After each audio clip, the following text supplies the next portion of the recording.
morning, and welcome to another amazing episode of Everyday Sunday.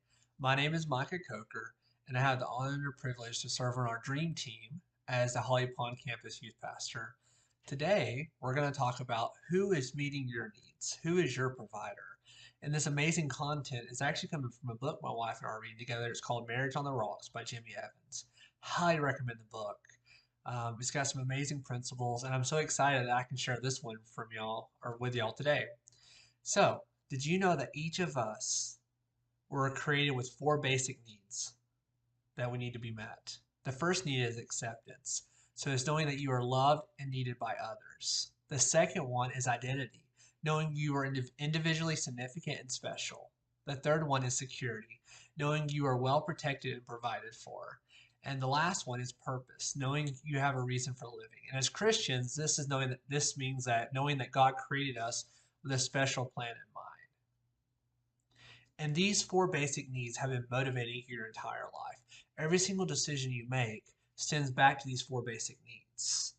And you're trying to seek to fulfill them, right? It's the same thing that makes me think about how we're all created with a God-shaped void, right, in our lives. Until we accept Jesus, that void is never filled.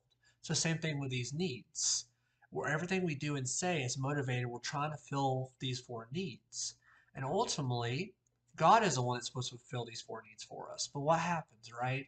Either we don't know Jesus, or even as Christians, when we come to know Jesus, for whatever reason, we start seeking other things to meet these needs. Or that could be, if you're married, that could be your spouse.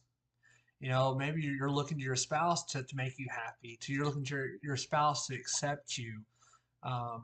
Maybe you're looking for your spouse for that security, that they're the ones that's supposed to make you feel special. And yes, your spouse is, right?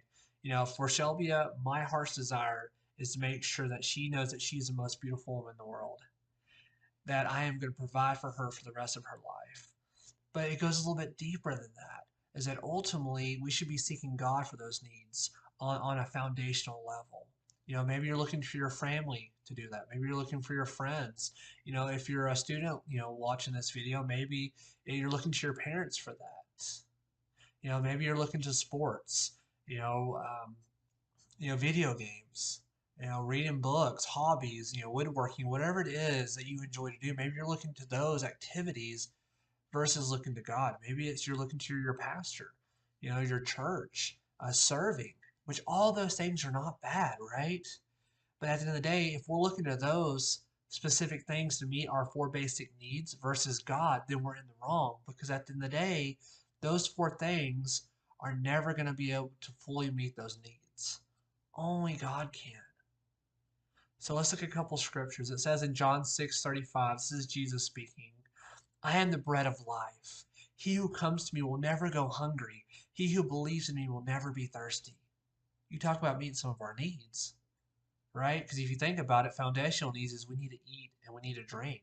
But when he said this, he was saying something so much deeper.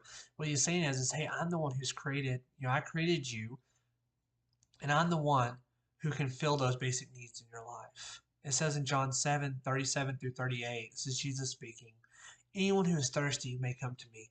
Anyone who believes in me may come and drink, for the scriptures declare rivers of living water will flow from his heart. So once again, Jesus is saying, come. But there's a very key element in both of those scriptures. So it says in 6:35, he who comes to me. In 37, it says, anyone who's thirsty may come, anyone who believes in me. There's some factor there, right? Is Jesus saying the door is open, I'm here.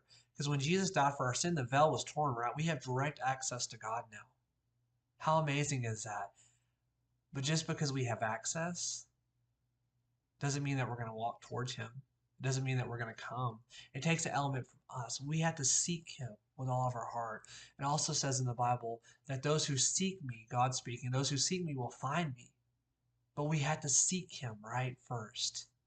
So when it comes to your four basic needs of acceptance, identity, security, and purpose, are we seeking God for that? Are we falling down on our faces going, Lord, show me. Show me how you accept me. Show me how you view me. Show me that my identity is in you, that I am your son, that I'm your daughter. Show me that you're my provider. Show me, Lord, the purpose you have placed on my life. Show me the people that I'm meant to impact for your kingdom. Show me the gifts and the talents, God, that I should be cultivating. That's going to make me come alive. Because when those four needs, when they're being met, we come alive for Jesus. And that's where in verse 7, or John 7, verse 38 says, rivers of living water will flow from your heart. It's because we're fully alive. And what is water? Water is nourishment to other people.